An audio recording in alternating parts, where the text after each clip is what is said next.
Едукација на младите за тоа што се социјални претпријатија, како се прави бизнис план и кои се потребите на заедницата во која што живеат, како овие претпријатија функционираат и како да се поврзат сите чинители во општеството кои што работат на оваа проблематика. Односно, како локалната самоуправа, универзитетите, представници на бизнис секторот, граѓанските организации, сите заедно да го подобрат квалитетот на живот на младите. Бидејќи има една тенденција на напуштање на малите средини, за таа цел ја работиме оваа тема за да малце да ги оживееме малите средини, да се види целосниот потенцијал и на младите и на заедницата. И заедно преку соработка на сите чинители, само така можеме да го унапредиме квалитетот на живот на младите. Досегашното искуство покажува дека ние како сектори многу работиме индивидуално, секој во својот сектор.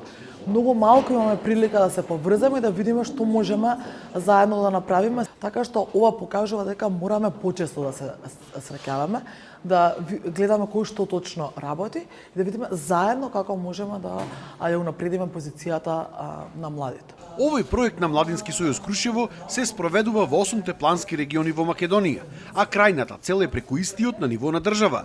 1000 млади луѓе да отворат вакви претпријатија и да се самовработат.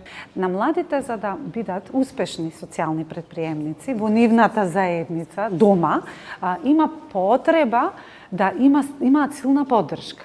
Значи, младите сами, еве во Прилеп конкретно, не можат да успеат и да ги развиваат, да растат нивните идеи. Потребни им сме сите. Ние како невладини организации, вие како медиуми, училиштата, факултетите, различни чинители треба да сме поврзани со иста цел. Поддршка на новите млади претприемници. Целта е пред се тука да се пронајдат ранливите категории на млади, како што се невработени млади, млади кои што се надвор од образовниот систем, а особено оние кои живеат во руралните средини.